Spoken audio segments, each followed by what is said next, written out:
Salam saudaraku yang terkasih. Pada kesempatan ini, kita akan mendengarkan kesaksian Evangelis Daud Tony. Bagi saudara yang ingin bertanya dan didoakan oleh hambanya, dapat mengikuti Zoom. Hubungi tim kami untuk keterangan lebih lanjut. Kontak ada di deskripsi video. Selamat menyaksikan.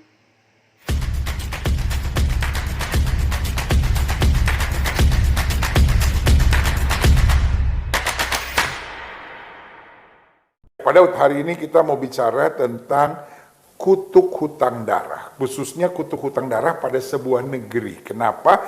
Karena banyak pemimpin-pemimpin negeri, termasuk di Indonesia, yaitu pemimpin-pemimpin yang percaya pada dukun, percaya pada kuasa kegelapan. Nah, Alkitab kan berkata, kalau pemimpin takut akan Tuhan, maka negeri itu diberkati. Tetapi kalau pemimpinnya percaya dukun-dukun dan kuasa kegelapan, kira-kira apa akibatnya? Silakan Pak Daud. Ada suatu kutukan dalam dunia mistik lagi, ya. Ya. Itu ada dua kutukan. Dan dua kutukan ini sangat berbahaya, yaitu kutukan darah, Ya. dan yang kedua adalah kutuk alam kubur. Nah, Jadi intinya setan tidak pernah kerja gratis. Kalau kita minta tolong dari setan, pasti ada harganya. Ini yang Pak Daud bilang kutuknya. iya. Nah, kita bahas dulu tentang kutuk darah. Ya. Suatu negara yang pernah kudeta, pasti akan terjadi kudeta lagi. Jadi suatu negara kalau terjadi pernah kudeta, maka akan terjadi kudeta lagi berulang. Kan itu ada kutuknya di situ. Namanya kutuk darah. Nah, makanya ada kata-kata. Karena dia naiknya dengan darah. Iya. Karena itu dia harus bayar lagi dengan Dengan darah. darah. Nah, suatu dinasti atau suatu kerajaan itu kan dibangun dengan pertumpahan darah. Maka akan terjadi ya darah lagi. Itu namanya kutukan darah. Karena itu menuntut. Nah, kutukan darah ini di mana akan banyak sekali yang namanya itu bencana, musibah, Pokoknya banyak kematian. banyak kematian. Karena darah menuntut darah gitu loh. Kan kalau kita perhatikan di Alkitab, itu di dalam kitab Kejadian, siapa yang menumpahkan darah manusia, bahwa Tuhan sendiri menuntutnya, baik manusia maupun binatang. Nah, kalau kita perhatikan, bila suatu negeri atau suatu negara didirikan berdasarkan pertumpahan darah, maka di situ akan banyak sekali musibah, bencana, malapetaka. Nah, tetapi, ada tetapi Pak Gilbert, Iya. yang paling berbahaya kalau dibangkitkan kutukannya. Udah ada kutukannya, apalagi sampai dibangkitkan. Bagaimana bangkitkannya itu? Yaitu namanya pemanggilan arwah yang disebut kutuk alam kubur. Nah, misalnya memanggil arwah-arwah leluhur zaman dulu. Nah, jadi sudah ada kutukan darah, tetapi kalau dibangkitkan, yang namanya itu kutuk memanggil arwah, itu menjadi kutuk alam kubur. Nah, di dalam dunia mistik sebelum saya bertobat, itu tidak boleh memanggil arwah justru. Karena guru saya selalu ngomong, jangan ganggu orang mati gitu loh. Oh, ini ilmu lain lagi. Iya, itu sebelum saya bertobat. Iya. Nah, artinya apa? Guru saya ngomong bahwa kalau memanggil arwah, roh, itu ada harga harus dibayar gitu loh. Makanya ada namanya jai langkung, saya itu pemanggilan roh nenek moyang. Nah, dari kecil, kakek saya sebelum bertobat melarang saya untuk berhubungan pemanggilan arwah. Karena ada namanya kutuk alam kubur. Nah, banyak orang nggak tahu gitu loh. Nah, tapi walaupun melarang, sebelum bertobat, saya ngumpet-ngumpet juga. Karena mau cari nomor buntut gitu loh. Nah, waktu itu cari nomor buntut, akhirnya saya dikasih tahu sama kakek saya, kenapa dia melarang. Kalau kamu bertanya sama arwah, atau memanggil arwah, yang datang bukan roh itu, bukan arwah itu roh lain. Saya kaget. Nah, di situ saya mendalami kekuatan mistik. Akhirnya menemukan, memang yang datang itu bukan roh orang mati, tapi roh setan yang menyamar, yang mengikuti orang yang mati itu sejak lahir gitu loh. Karena setan bisa aja menyamar sebagai apapun, bahkan menyamar sebagai malaikat terang. Iya, tetapi akibatnya itu sangat berdampak luar biasa. Makanya itu loh dukun yang ngasih nomor togel, nomor buntut. Kenapa dia tidak beli sendiri? Dia kan tahu nomornya besok. Karena ada suatu kutukan, di mana kutukan itu bangkrut seumur hidup. Makanya dukunnya juga tidak berani beli. Nah, di situ saya baru mengerti, oh kenapa saya dilarang gitu loh. Jadi dalam dunia mistik yang sebenarnya, yang kalau kan ilmu gaib itu ada dasar, menengah, tinggi. Ya. Nah, pada waktu dasar menengah itu rahasia ini belum tahu. Tapi udah tingkat tinggi, namanya itu tingkat ngerogo sukmo. Karena dulu sebelum bertobat kan umur 10-11 tahun saya udah ngerogo sukmo. Nah, di situ saya ngetahui Apa rahasia itu ngerogo itu. sukmo? Ngerogo sukmo itu namanya mecat rogo. Jadi meditasi puncaknya itu sampai tidak terasa yang namanya gigitan nyamuk, dan puncaknya itu roh keluar. Nafas berhenti. Makanya ngerogo sukmo itu maksimal 3 jam. Di atas 3 jam ya bablas mati. Nah, untuk roh ini keluar itu ada namanya tali batin. Makanya orang kalau ngerogo sukmo itu tidak boleh diketahui orang. Karena kalau dibalik gini aja, bablas, tidak kembali. Atau badannya dipindah ke tempat lain, tidak bisa kembali. Makanya orang ngerogo sukmo di selalu kamar tertutup, ruangan tertutup, meditasi gini, roh keluar. Dan dulu kan ilmu itu sering saya gunakan sebelum bertobat untuk adu ayam Pak Gilbert. Makanya untuk adu ayam, nah jadi begitu ini ayam, nah waktu pertaruhan satu air, wow, kan alam pernah keok, lari. Waktu kedua, taruhan dinaikkan, asor lah, 1.000 jadi 10.000, di 10 kali, langsung tek, roh saya keluar pindah ke ayam. Tapi badan saya begini, tapi nafas berhenti. Yang di ayam saya. Nah di badan saya, supaya saya tetap hidup, itu roh lain. Dan itu roh setan pasti. Pasti. Tapi roh saya sudah keluar. Hanya level yang tingkat seperti itu yang tahu rahasia pemanggilan arwah. Nah, kendalanya di Indonesia ini, kan negara kita ini merdeka terjadi peperangan, Pak Gilbert. Ya. Penjajahan, peperangan.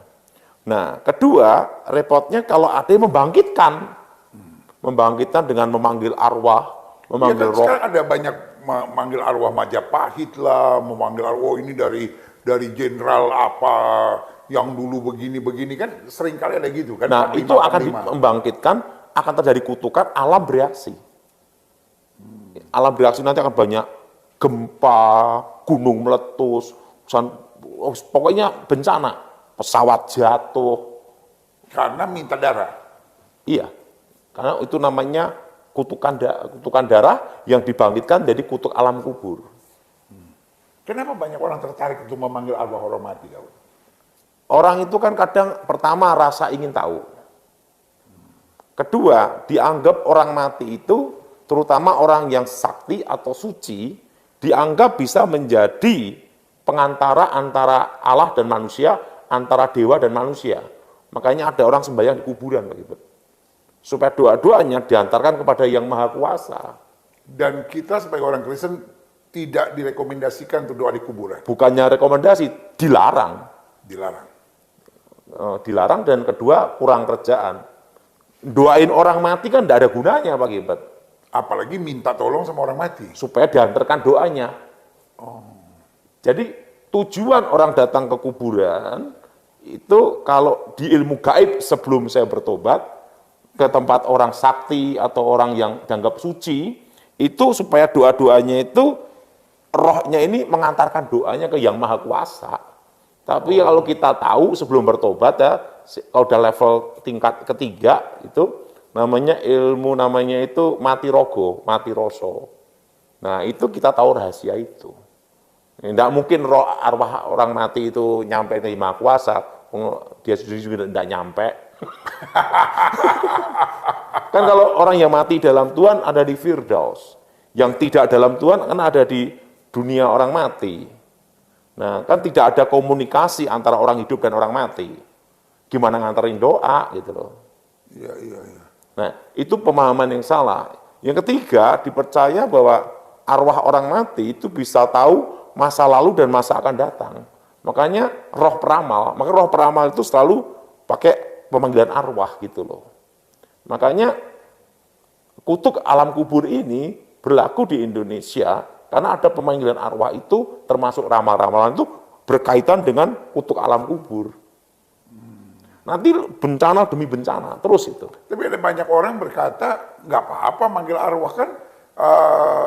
Saul juga manggil arwahnya Samuel, gitu. Jadi ada beberapa orang mungkin dapat arwahnya pendeta, ngerasa oh ini dia lagi bicara sama saya lewat mimpi. Dan bahkan sekarang mungkin ada banyak orang-orang yang begitu, Tuhan biar hamba Tuhan ini yang udah mati, dia dulu guru saya, dia dulu yang saya hormati, biar dia bicara sama saya, dia tuntun saya, gimana itu? Banyak orang yang salah pemahaman tentang ayat ini. Itu bukan roh Samuel. Pertama, dalam konteks pemanggilan arwah, suatu roh yang dipanggil datang, itu tingkat roh itu di bawah yang pemanggil. Nah, sekarang gini, presiden lebih tinggi daripada menteri. Presiden panggil menteri, menteri datang. Iya. Tapi menteri panggil presiden, besok dipecat. Kurang ajar gitu loh. Merintah-merintah presiden. Iya, iya betul. Nah, pertama, roh ini dipanggil oleh perempuan di Endor. Waktu dipanggil, artinya pangkatnya lebih rendah. Jadi pangkatnya perempuan di Endor sama roh itu lebih tinggi. Roh yang di dalam perempuan di Endor. Nabi sama dukun pangkatnya tinggi mana Pak Gilbert? Nabi. Iya, iya betul. Nah, yang kedua, dalam pemanggilan arwah, roh Samuel dipanggil, itu bukan roh Samuel. Saul sendiri tidak lihat, yang lihat kan dukun. Semua pemanggilan arwah yang lihat dukunnya Pak Gilbert. Di dalam dunia perdukunan, tidak ada hal yang baru. Semua lagu lama, kasetnya baru. Oh, dia punya covernya aja yang baru ini. Iya, tapi lagunya lama semua. Nah, tidak ada ilmu baru lah. Yang ketiga, kalau kita perhatikan roh ini, Saul sendiri tidak lihat, muncul dari dalam tanah. Nah, sesuatu yang ilahi itu datang dari atas. Iya, iya betul, betul, betul. Yaitu siapa? Contohnya Elia dan Musa. Waktu Tuhan Yesus dimuliakan. Iya. Nah, tapi roh ini kan datang dari dalam tanah, munculnya. Itu roh genderuwo kan Pak Gilbert. Yang keempat, ya ini empat ini penting Pak Gilbert, bahwa nubuatnya tidak terjadi. Roh ini berkata, Saul, engkau bersama keluargamu, anak-anakmu bersamaku besok, mati. Kenyataannya, cucunya Saul, Isi-Boset, lolos. Iya, iya. Bahkan ada anak kandungnya Saul yang lolos, istrinya Daud, namanya Mikal. Iya, iya. Dan ada juga Mephiboset. Iya. Ada Isi-Boset yang lolos juga. Iya. Anak dan cucunya Saul. Nah, jadi nubuatnya tidak terjadi Pak Gilbert. Kan dikatakan arti besok keluarganya itu mati semua. Tapi kenyataannya dari berapa keluarga Saul lolos. Berarti nubuatnya tidak terjadi. Dan itu jelas pasti bukan Samuel. 100% bukan. Dan yang Itu adalah kelima, kuasa setan. Kuasa iya. Yang kelima, buahnya kau akan tahu. Buahnya Saul bunuh diri, kehancuran Saul. Karena salah satu kutukan pemanggilan arwah adalah kehancuran keluarga, kehancuran kerajaannya. Makanya kita ini berdoa untuk negara kita Indonesia untuk mematahkan kutuk alam kubur. Karena cukup banyak, baik pemimpin di bangsa ini maupun orang biasa ataupun Terlalu banyak. penguasa. Bukan gitu, banyak, terlalu banyak. Makanya kita ini Dan ini berdoa. dianggap sebagai sesuatu yang dipercaya. Nah, karena dikira bahwa arwah orang mati yang dianggap sakti bisa menjadi pengantara antara manusia dan dewa atau Allah dan manusia. Nah, repotnya di situ Pak Gilbert. Nah, bagaimana kalau orang itu adalah orang, kan ini sekarang juga ada unsur yang dipanggil adalah arwah dari pemimpin spiritual. Jadi kalau saya mungkin gitu, kalau saya Kristen, oh dia dulu guru saya gitu. Atau mungkin kalau saya beragama lain juga, oh dia guru saya gitu. Jadi beranggapan bahwa ini sejalan sama iman saya. Karena yang saya panggil bukan, sekali lagi bukan arwahnya Diponegoro, saya bukan panggil arwahnya Gajah Mada, bukan arwahnya Majapahit. Tapi kan yang saya panggil guru spiritual saya. Itu yang datang roh setan menyamar. Jadi gini, waktu level namanya mati rogo, mati roso, Ya. di situ akan tahu suatu rahasia, di mana rahasia ini tidak semua dukun tahu. Hanya dukun yang mendalami ilmu batin yang tingkatnya tinggi akan mengetahui rahasia ini. Itu yang datang bukan arwah, itu roh setan menyamar. Tapi roh dan suara dan apanya semua persis. Nah, sebelum saya bertobat, itu ada namanya hukum kodrat. Apa itu hukum kodrat? Hukum alam, hukum kodrat, apa yang digariskan oleh Yang Maha Kuasa, bahwa orang mati tidak bisa datangi orang hidup. Itu diyakini Pak Gilbert. Makanya pada waktu Kita bilang ada jurang pemisah yang memisahkan. iya, kalau dulu sebelum saya bertobat namanya kodrat alam. Makanya guru saya, kakek saya sebelum saya bertobat, dia sangat melarang saya untuk memanggil arwah. Nah, dia ngomong bahwa kekuatan mistik yang sejati itu bukan tergantung kamu manggil arwah, bukan. Tetapi roh, yaitu kuasa gelap yang itu manunggal jadi satu. Senjata yang terhebat bukan di tangan, tapi di batin. Makanya level tingkat tinggi itu justru jarang pakai jimat, Pak Gilbert. Tidak ada dukun yang hebat, sakti, perlu pengawal. Dukun sakti benar-benar itu tidak bawa apa-apa, Pak Gilbert. Karena ilmu yang terhebat bukan dipegangnya di tangan, tapi di hati, batin. Nah, ini ada suatu kisah nyata, Pak Gilbert ya.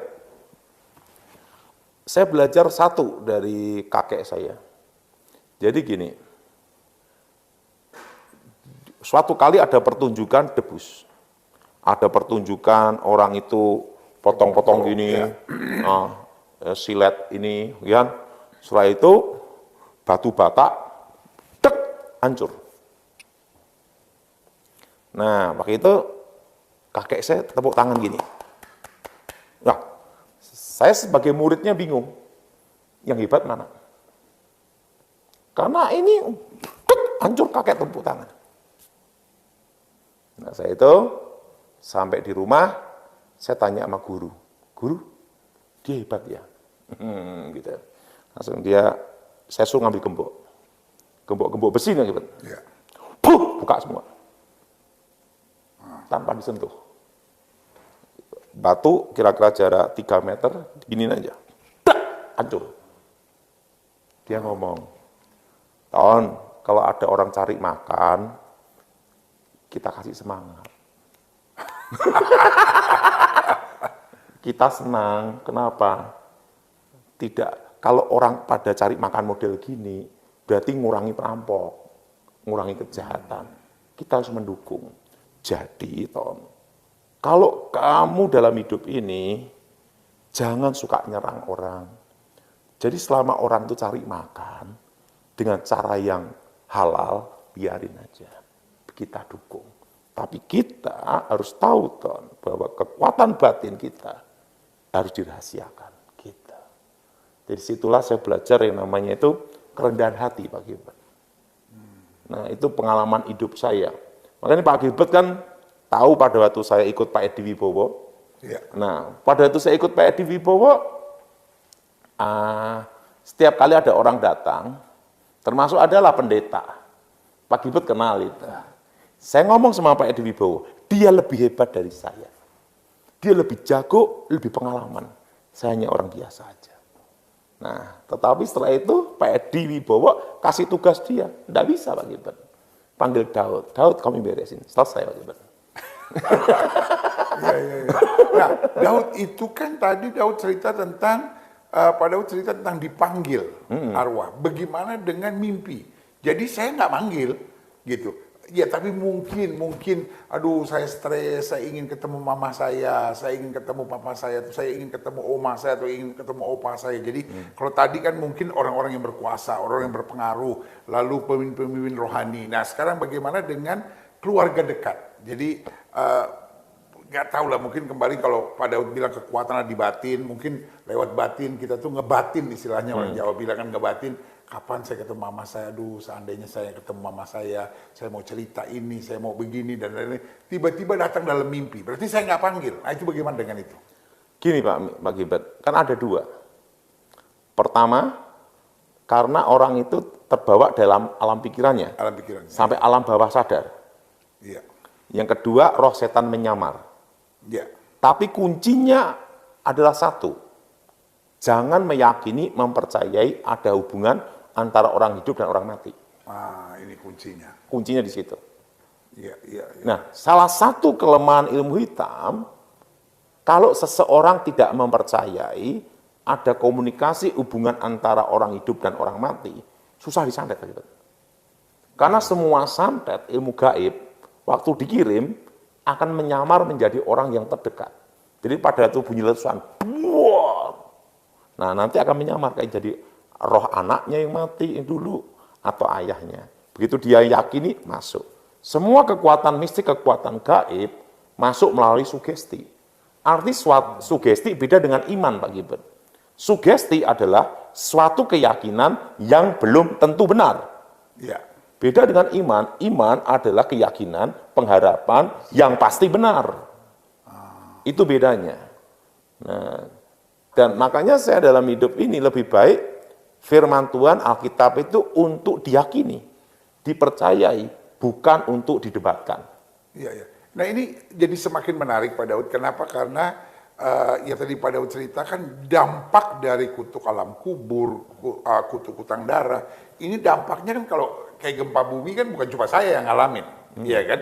Kan ada banyak orang bilang gini, loh saya mau panggil arwah kek, saya mau panggil orang mati kek, saya mau panggil roh Diponegoro kek, saya mau panggil roh apalagi kek, urusan kamu apa gitu. Tetapi kan sekarang Pak Daud menjelaskan bahwa hati-hati karena kutuk alam kubur ini, oke, kamu mungkin seorang gubernur, kamu mungkin seorang bupati, Tetap dan berdampak. kamu pikir, ini kan cuma untuk kekuasaan saya, kekuatan saya, tetapi kan akibatnya banyak orang ngalamin. Nah bagaimana nih Pak Daud? Nah, makanya kita kan ada jalan keluar. Semua itu selalu ada solusi, yaitu dengan adanya doa peperangan. Doa untuk mematahkan kutuk alam kubur itu demi nama Yesus dengan kuasa darah Yesus.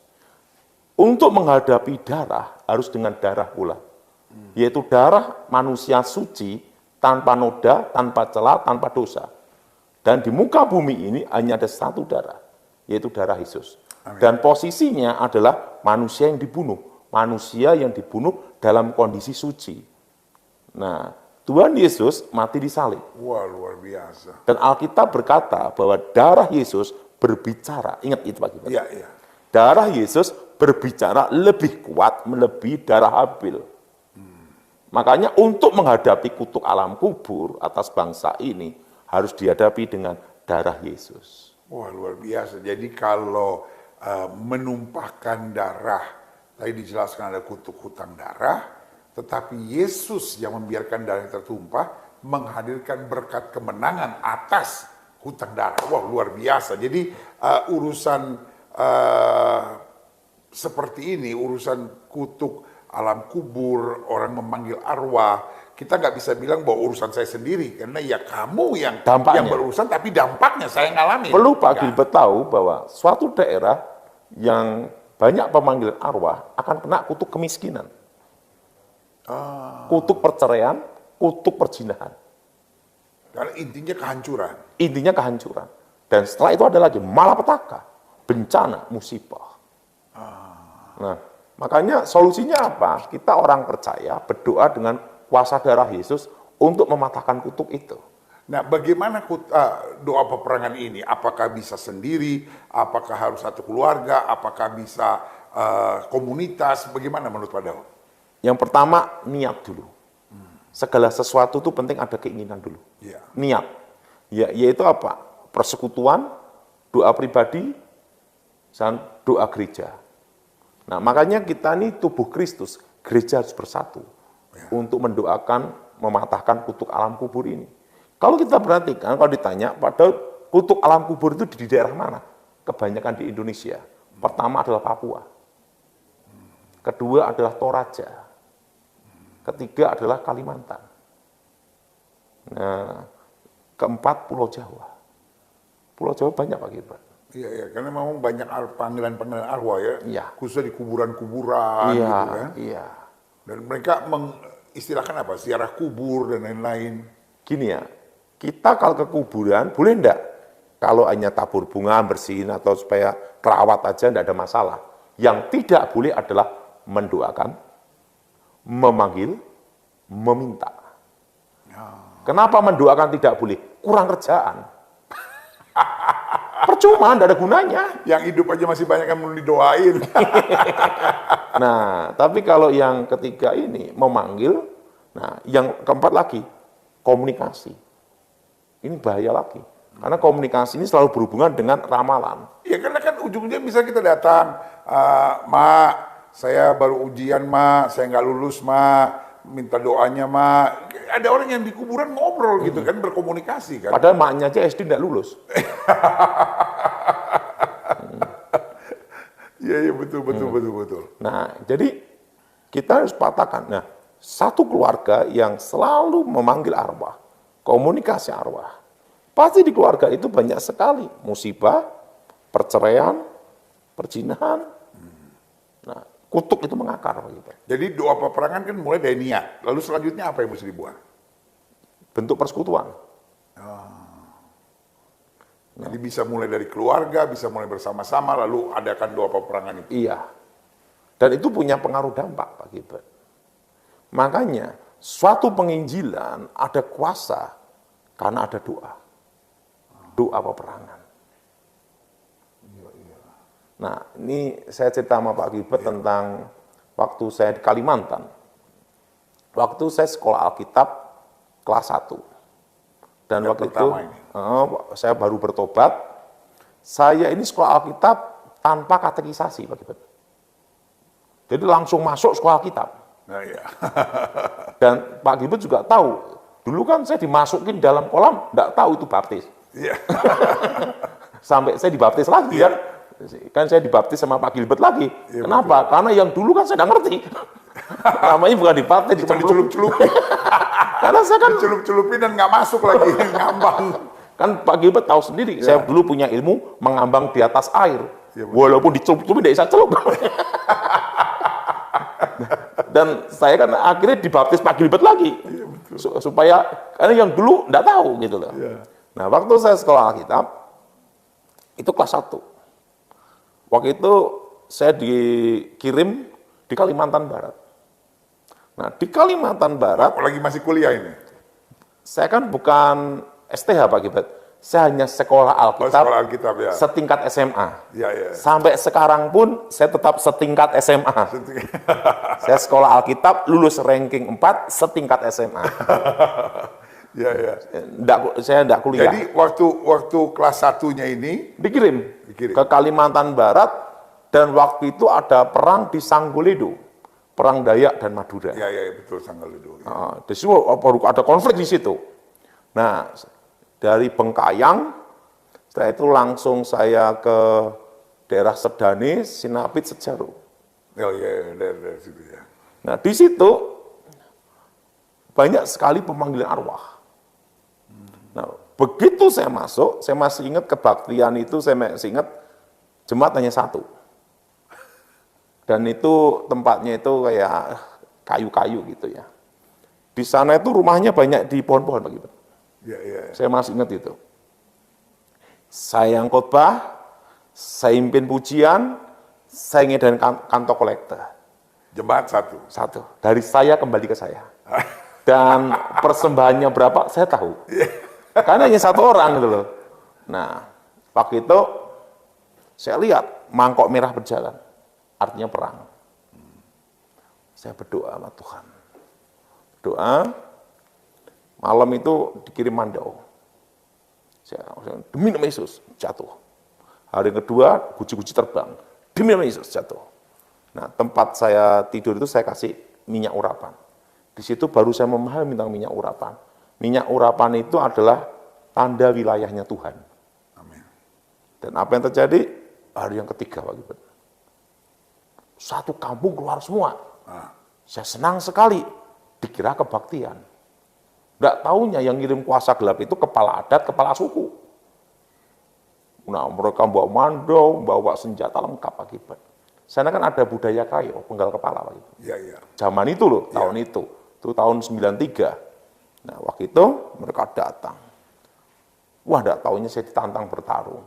Karena di situ ada pemanggilan arwah, Pak Gilbert. Nah, kan saya ngomong itu bukan roh orang mati, roh setan gitu loh. Mereka ngomong roh inilah, roh ini gitu, Pak Gilbert. Nah, burung engau atau burung apa gitu loh, Pak Gilbert. Saya tatap dia, tatap-tatapan ini. Saya doa dalam Yesus, kepala suku, kepala adat roboh. Satu kampung bertobat semua.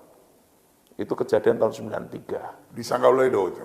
Itu kejadian di daerah pedalaman Sedani, Sinapit, Sejaru. Dekat daerah Sungkung.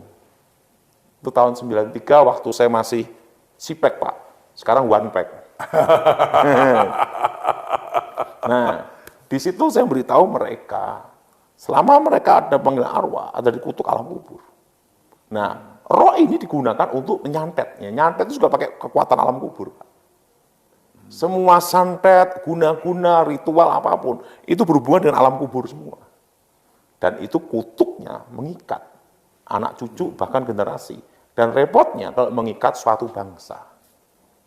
Makanya kan dalam ritual kuasa gelap, Pak Gilbert, Ya. untuk berhubungan yang pertumpahan darah, dikorbankan binatang. Iya betul. Kerbau, sapi, nah, santu babi. Dan kadangkala untuk perdamaian sebuah keributan, misalnya kayak di daerah Papua dan lain-lain, itu kan untuk perdamaian selalu harus ada darah yang tertumpah. Kenapa? Ingat, tidak ada ilmu baru. Tapi iblis menipu dengan apa? Posisinya darah yang ditumpahkan itu, binatang itu, tidak bisa untuk menyucikan atau membatalkan. Itu hanya menetralkan. Artinya untuk netral sementara waktu. Dan netralnya itu pun maksimal hanya 7 tahun. Setelah 7 tahun bangkitnya kutukan. Makanya ada ritual-ritual binatang dikorbankan. Karena iblis tidak ada ilmu baru. Nah, yang benar adalah hanya bisa disucikan dengan darah manusia suci. Dan di dunia hanya satu, darah Tuhan Yesus. Jadi kalau kita perhatikan ritual-ritual kuasa gelap itu, semua selalu menjiplak, Pak Gilbert. Tetapi untuk disesatkan, itu aja. Karena iblis datang untuk mencuri, membunuh, dan membinasakan, dan dia menyamar sebagai malaikat terang. Yang menuntutkan darah manusia. Yang bisa mendamaikan hanya darah manusia. Dan itu haruslah manusia suci, tanpa noda, tanpa celah, tanpa dosa. Dan satu, Tuhan Yesus. Terima kasih ya saudara sudah mendengarkan video ini sampai selesai. Jika ada pendapat, silahkan isi di kolom komentar. Jika saudara diberkati dengan program ini, please jangan lupa subscribe, like, dan klik loncengnya ya. Tuhan Yesus memberkati saudara semua. Amin.